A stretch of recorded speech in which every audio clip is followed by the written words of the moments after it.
growing up, I was one of the first ones to, go to college out of both sides of my family. So it was a great experience, and I've always been a pioneer with many things in my family. And it was no different with sneakers. So when I came across sneaker reselling heavily, I would say probably about 4 years ago, I started my online brand, Gospel 401. Yeah, that was no different, man. I started with plans to get into real estate. I wanted to use that as a legitimate business to get pre-approved for mortgages, man. I want to get residual income. I want to get passive cash flow, and combining that with a high ROI of sneaker resale, it was very easy to do that. And me and my significant other, who also invests in real estate, she's my partner when it comes to that. Um, yeah, that was the plan, man. So I came across the Dior's, got them for retail, two two 240, no 2,400. 2,400 Yeah, around. 2,400. I had to drive up to Soho, Manhattan. When I got the call that I won, I didn't believe it, man. I thought they were trying to, try to scam me or something. Popped up there with two of my biggest friends, and we picked them up. That must have been a crazy experience. Surreal moment, man. Because at that point in time, I knew I was making about 8 G's on a pair of kicks, and at that Right. point in time, they were actually selling for like 24,000. I held them a little too late. I missed kind of my window, and I ended up selling for about 11,000 down in Orlando with my man Lace Vet. Shout out to the boy. If you guys aren't following him, definitely he's one of the OGs when it comes to the sneaker resale stuff. At sign LACEDVET. That's a man. So yeah, man, I went down there, sold that up, came back with the profits, and put it on a down payment on a crib. Can't go wrong. Yeah, I bought a three family in Pawtucket, Rhode Island. I'm living for free right now. Shout out Jordan Brand. Shout out Dior for Yeah, making changing it lives, possible. man. And it's crazy just to think of. You could have easily wore those shoes. Oh yeah, they were my size, bro. I can't. I couldn't do that though. Right. It's a no brainer. Yeah, it was. So I bought them for 24. I resold them for 11. So I can't. Let me do the math real quick. Bang bang. Like 9,500. Yeah, like around that, like about nine something. Yeah. Right. Almost a 5-figure flip. 9.6. Yep. Bang. No. 8.4. No, 8.6. 8,600. Yeah, 8,600. Yeah, that was the profit. So obviously I made back that 24 though. Right, because you made your money back. Correct. So let's tune in on that. So if you're a new reseller, Migz, what would you do when you caught that money back? Like let's use like lower numbers though, right? Let's say if we're buying, a Jordan 1. Yeah. Or a Jordan 2. I mean, whatever. I'll make it easy. Yeah. I'll give my real life example that got me into reselling. Well, I've always resold shoes because growing up, I had connections. Foot Locker, Expression, Zeppelins. Money Man Migz. So I would always get two pairs growing up. I'll get one for myself, and this was before reselling. This was 2005 to like 2010 when I was in high school. I'll get two pairs, and if a buddy wanted one, I'll swing it to them. Give me $50 on top. That was considered reselling back in 10 years ago. But what really got me into modern day reselling, and I'm gonna consider that the Yeezy era of reselling, it was the Wave Runner. Oh yeah. The original 700 Wave Runner. Yeah. I got 50 pairs on the second release. So you're talking about what year though? What year is this one? That was 2017, 2018. That's when they were going for like 600 at least. They were going for 600 during that initial release when they shock dropped. Yeah. But then they did the full scale release and they dropped to like 400. I remember. So at the time, they were $320 a pair, and I was selling them for $380 to $420. So I was making about $100 to $80 per pair, and I had 30 of them. Bro, that's a smooth flip, though. They instantly sold. No, yeah, absolutely. Instantly sold. Yeah, no, That's the thing about Yeezy, man. You don't gotta convince somebody to buy them. Exactly. They want them. You know what I mean? It's more about the price point nowadays, but back then, bro, like if you had the item, you had the item. It's kind of sad to see things drift away from that lately, but I mean, there's always money to be made. On my side of things, we're gonna blame StockX for that. Yeah. We'll save that for another day. We'll save that for another day. But yeah, like my flip's more. I'm comfortable with 20 to 30% on a flip. So for basically, for every $100 that I put in, I want to get $20 to $30 out. Minimum $20. Right. I'd love to hit 30.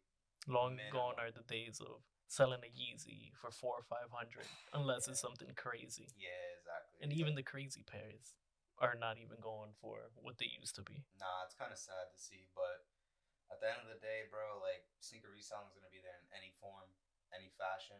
It's just more of what the price points is gonna be, like what the price point would be, you know? Right. Smooth, man, smooth.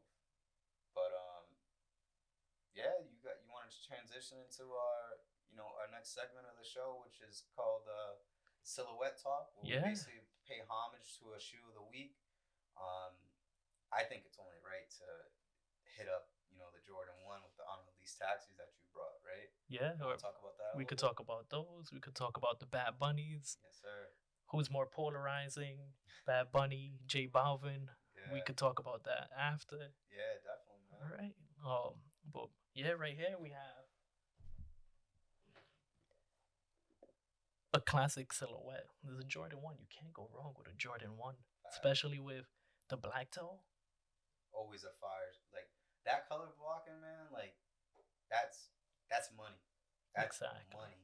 It doesn't matter what color comes out that color blocking, you will make money. If it's red and black, there's more to be made. But the color blocking is a classic. That's probably my favorite color blocking. It reminds me of the Bumblebee ones from back in the day. I know exactly what were they? Part of the New Love, Old Love pack? Yes, sir. The mids. Yep. But we got them in a high, which I'm a big fan of. Exactly. Yeah. This is new age. Back in my time, it was all about the mids, but the highs took over. Yeah, man. Who do you think contributed to that? Has to be Travis Scott. Yeah.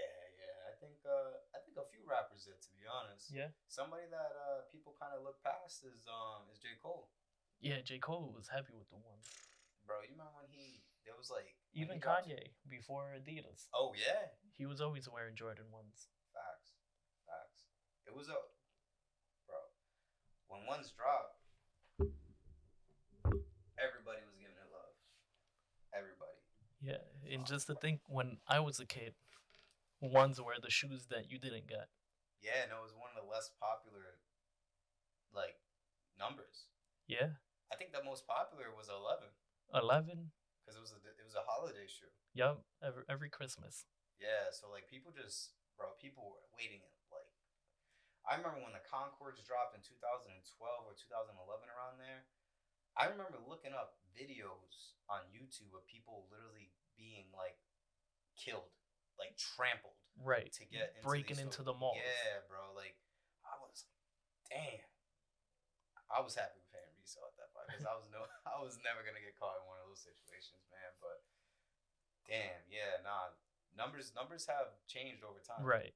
Yeah, no, just thinking back, just shout out to my mom going to Providence Place Mall 3 in the morning, 4 in the morning. Always holding it down. Always holding it down. I would wait at Foot Locker. She'll wait at Champs. Yeah. Conquering the vibe. Exactly. Conquering the vibe. Yes, sir. And then here we have the Bad Bunnies. Let's talk about Bad Bunny right now. Yeah, my man. He has to be like the hottest artist. He's giving Drake some competition. Hottest artist in the world, I would say right now. Oh, 100%. His tours are... I'm kind of sad that I didn't go to his tour. I went to the one in March. Yeah? I wish I would have went to the one in Fenway. Bro, the videos I was seeing, this man was floating. I was like, oh, wow. Insane. Yeah, I'm like... Stage presence, music. I'm kind of happy I didn't go, man. He might have stole my girl. Probably. I don't know if I could handle that. Yeah, it would be heartbroken. I would be too. Right here we have the The blue tint, Adidas form, Bad Bunny logo. Yes, sir. Clean shoe. This is clean. The shoe. 10 years ago, I wouldn't wear them, but since they got that Bad Bunny flavor, that Bad Bunny touch, they're definitely 10 out of 10. Yeah, no facts. And you can tell this is definitely a comfortable shoe just by the midsole on this thing. Chunky shoes are in. They are. Chunky shoes are in, and they've been in for a while. Shout out to Kanye for that. Yeah, absolutely. The cool thing about this one is it's customizable. You can change the tongue off. Yeah, man, all the Velcro. I love kicks that got Velcro, man. Yes, sir. Love that. Yeah, Bad Bunny's up right now, though, man. 100%. Bad Bunny's up right now. It's crazy. He's for the people. Yeah. It's crazy. One of the biggest artists in the world, I'm talking about Drake, is like, nah, that guy's killing me. Right. He's like, nah. He's like, everyone loves Bad Bunny. When I went to the concert, I saw people of all backgrounds and nationalities. Oh yeah, people that speak at Spanish, the concert. That don't speak Spanish. It's just there for the vibe, bro. He just makes a good vibe. Definitely, man. Definitely. You was talking about Kanye. Maybe it might be a good time to transition to kind of sneaker news, which is another segment of our show. As we kind of flow and figure out what really works, we're definitely gonna dive into this at some point in time because sneaker news is big. Right. There's a lot of things that affect sneakers. It's literally like the stock market. Certain news hits, people run away from the sneaker game, you know, or certain things hit and people run towards the sneaker game. You want to talk about a situation where basically something has happened in the world and it's flooded people to go into the sneaker world to buy sneakers, resell, whatever it may be. Yeah, just any hype release. Pretty much. What did we have recently? The Off-White green ones? Not ones, Off-White Air Forces. Yeah. There was 4,000 or 5,000 pairs. Yep. I know one guy that entered 4,000 sneaker accounts, and he ended up with 4 pairs. But that's a crazy ratio. But you know what's wild though? That ROI is still wild too. Yeah. What are they? $170 for an Air Force One? Yeah, 100. Is it 200? It might be since it's I think it might be 190. Since it's an Off-White collaboration. It's definitely 200. It has to be $200. I'll put money on it. I think it's definitely 200. But yeah, if you buying it for 200 and you flipping it then you're flipping it for 22. That's $2,000 in your pocket. Easy. Wild, bro. Wild. But wild money. Just figure how many people entered. There's probably millions. 100 million people, 200 million people that have entered for 4,000 pairs. Wow. It was like hitting the lottery. Hey, I know what that's like with those Dior's. Hey, yeah.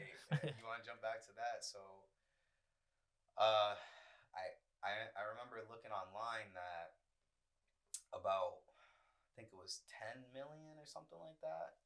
10 million people, because Dior only opened it up on their website. That's where I won. I hit a free time. Right. Dior only opened it up on their website for an hour. And in that time, about 10 million people entered. Obviously, bots too and all that nonsense. So, yeah, man, you could do the math. You know, 1 out of 10 million, something crazy like that. Right. And how many pairs were there? They're individually numbered. 9,400, 9,500 or something like that. But that included the lows and the highs. Oh, okay. I think there was a lot more lows. I can't remember which ones. But to be honest, man, that shoe was like rock hard because it was genuine leather. Right. I don't even know. It wouldn't. It's like the Louis Vuitton Air Force collaboration. Yeah, it's high-end products to finish it.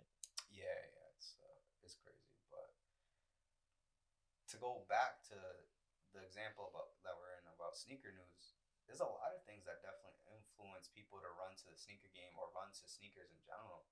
I remember when the Final Dance dropped on Netflix. Yeah, every price of every Jordan 1 or every Jordan in the show skyrocket. It was wild, man. I remember seeing cement 3s before the documentary.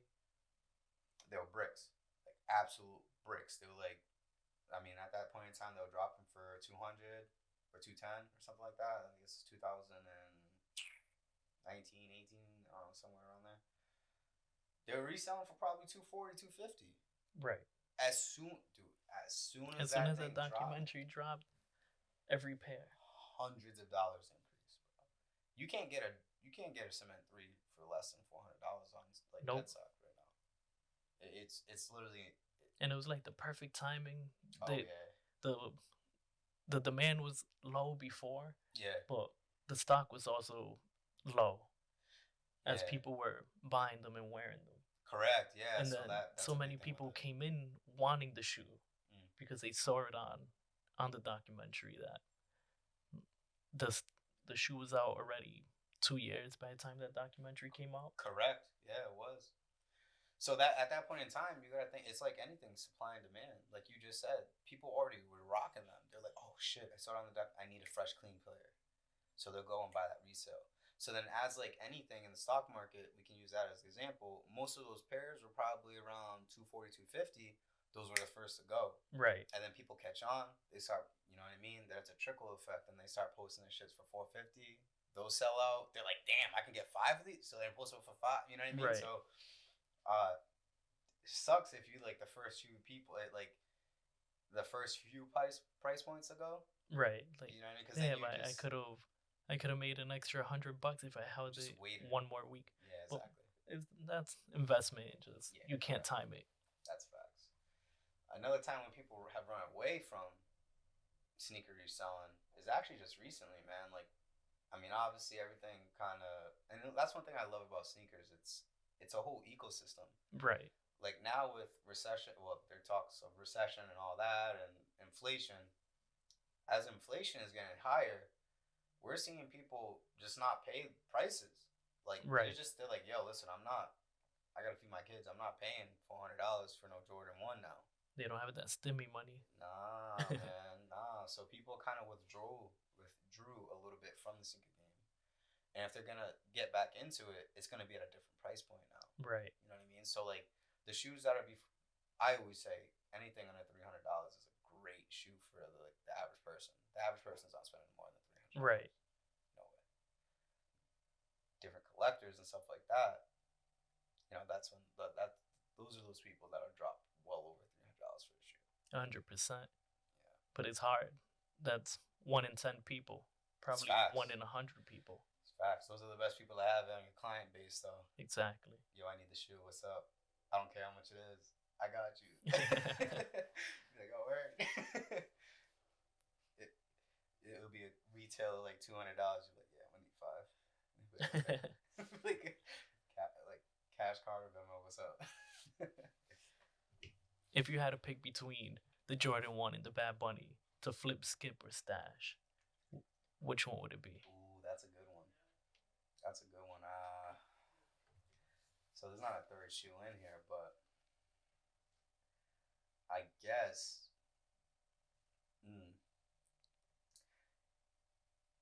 All right. So I love the taxis. I've already came to the conclusion I'm going to get 2 pairs for myself and stash them. So like personally, I'm not going to say that. I'm not going to throw that out there yet. But personally, that's what I'm doing, right? But in this circumstance, I think I'm going to stash the Bad Bunnies because this man is up right now. So they were $160 going for $400. Yeah, that's a great stash. Yeah, so I'm definitely gonna stash those. I'm definitely not skipping on the taxis. I'm gonna have to just flip those. But I know, I see, they're both a good stash. They are. Reason being is because the color blocking on this one. I want everybody to do me a favor. Look up the bread toe one. Look at the shoe, right? The color blocking is exactly as the taxis, right? But we know anything that's black, red, or white is gonna go crazy on a resale, right? Usually depends on the silhouette and all that. So look at the bread toe ones and look at the resale on them right now. Literally like $800, $900, something crazy like that. Something bread crazy, toe? Yeah. Bread toes. They're definitely almost $1,000. At the time they released though, this was years ago. Only like like $45 or, excuse me, like $50 over. But now you look at that shoe years later, it's like, damn, like I wish I picked up on everything. I was actually working at Kids Foot Locker at the time, bro. I had the opportunity to get like 20 pairs. No one wanted these shoes, and I could have got them on discount. I could have got crazy grade school in those pairs, but I was in college. I was broke. I didn't have bread. But yeah, so this shoe, that one's gonna be a sneaky one. It's gonna drop. People are gonna ignore it like they always do. Yeah, the price, the resale value on it's hovering in 200. Yeah, and the shoe comes out in a month. Yeah, so I would buy it right now for $250. Yeah, I would buy it right now for $250. Any Jordan 1 that you can get. I mean, what's your opinion of the Jordan 1? Is it kind of dying? Is it kind of dying? I don't think it's dying, but it has to do a lot with the quality. Yeah. They're just pumping out too many in a year. Yeah, and the quality definitely dropped. I always say that Nike. Like even looking at this pair, when I took it out the box earlier, I was noticing all the glue marks. Yeah. More money for them, less quality. That's always a balance, right? But yeah. Nike's always late, bro. Nike's late to the party a lot of the time. If you really want to be hip to what the trends are, just go on Instagram. Just go on Twitter, bro. Go on Twitter and look. Like every time I scroll on Twitter, I see like 6 to 7 like viral posts about kicks. Use that information to determine the demand of what people are really looking for, and then when there's a drop similar to that, you bulk up on them, bro. Because you know people.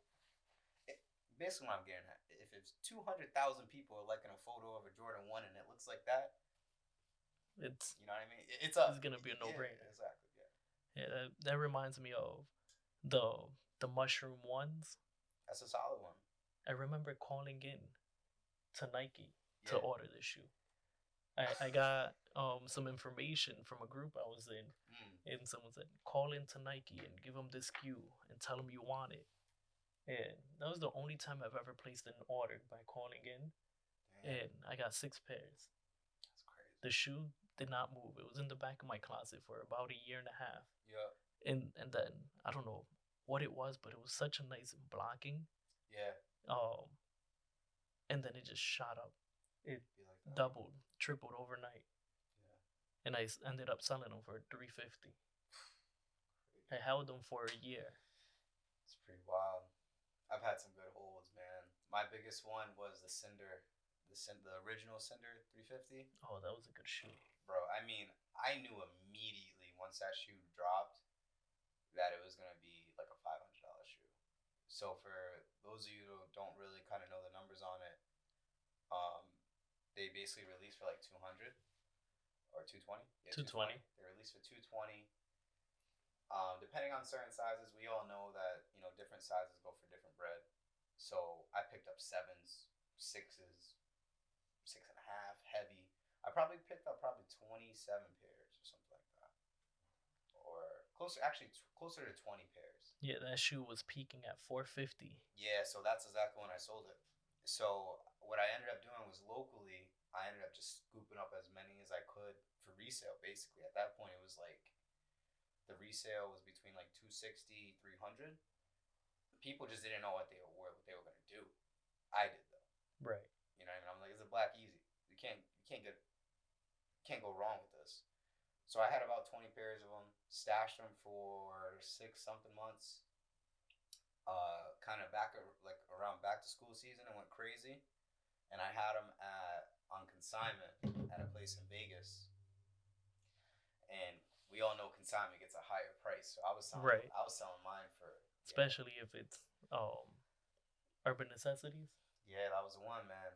That was the one. So I was selling them for around like $5 to $550. Easy, like water, man, like water. Literally, my shipment got there in 2 boxes, and I would say after a week, because mind you, like no one really had pairs in hand. Right. That's why, because it reflects the price.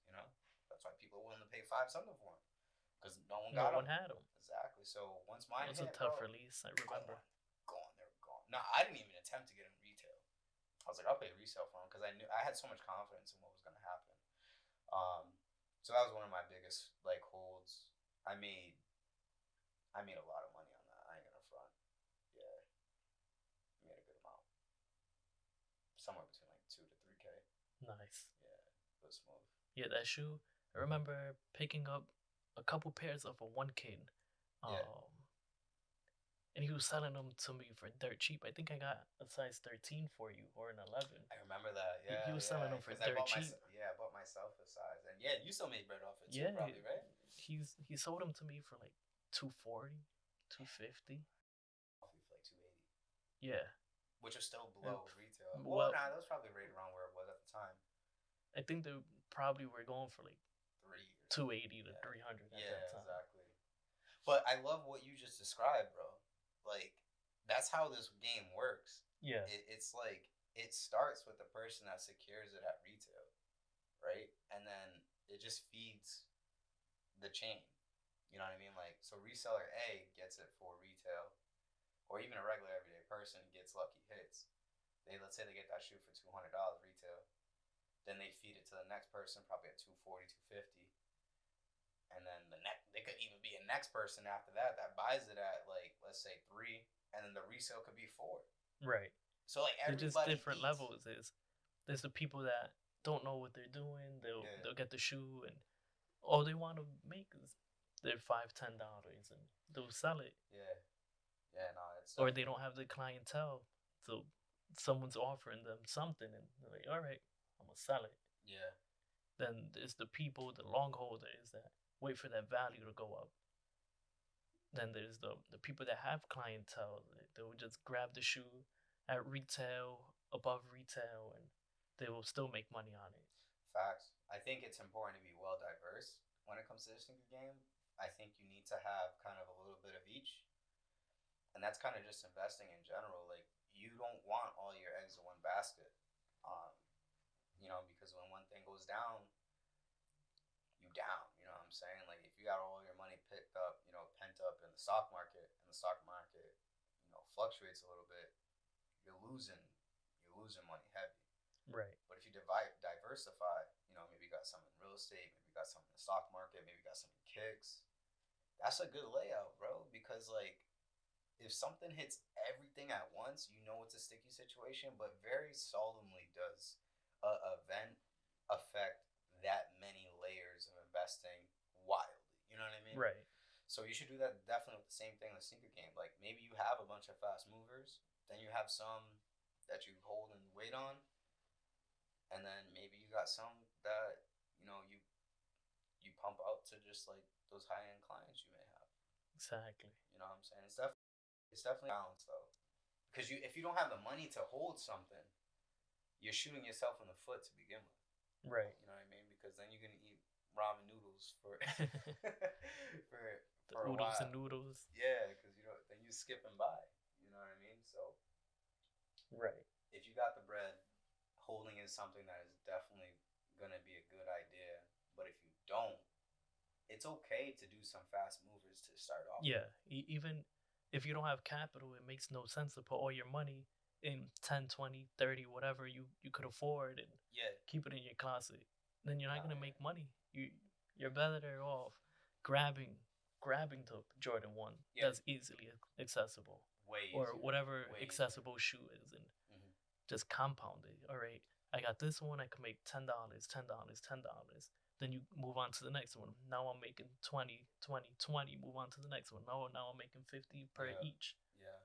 Yeah, no, that's exactly it. You're talking about what the term you're referring to is velocity of money. Yeah.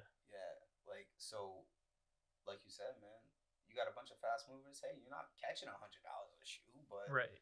$20 is $20, and you're making your money back and profit. Yeah. Then now you could move on to even more pairs the next time. Absolutely. So Migz, if I'm a new reseller, right, and let's say I make a flip like this. Let's say I buy a shoe for $200, right? I flip it for $220, so I profit $20. Yeah. Obviously there may or may not be any fees in there. Let's just say I have actually a clean profit of $20. A clean $20 in your pocket. Profit. So just in a perfect world, there's no expenses and stuff like that. We'll obviously jump more into like how to account for expenses for different things and all that, different drops and etc. But I got a clean 20, and I got 220 on me now. So what should I do with that bread? How should I divvy it up to prepare for the next drop? I would take that 20 and I'll put it aside, and then if you can only go after one pair, take that 200 and get yourself another pair. Copy. Then flip it. You make another 20. Now you have 40 saved. Then you could go into the next release. Now you have 240, so you get 2 GS shoes, 120 each. Now you're getting 2 shoes, and when you sell those, you're making an extra 40 per shoe. Yeah, per shoe or just on one, or just together. 20 per shoe. Per shoe. So at that point in time, after just basically 1, 2, 3, 4 flips, 4 shoes, you got $80 and your retail back, which you just basically doubled, right? So y'all can see how it really compounds very fast. And then, when you get up to the point where you're dropping 10 G's on stock, and you catching a 20-30% on that, that's smooth, right? Because that 10 G's, 20%, that's $2,000. I know guys that don't even buy shoes; they middleman and make $5 per pair. Yeah, just send me all your shoes and I'll resell them for you. They don't have any expense other than shipping it out. Just the network. And the network. So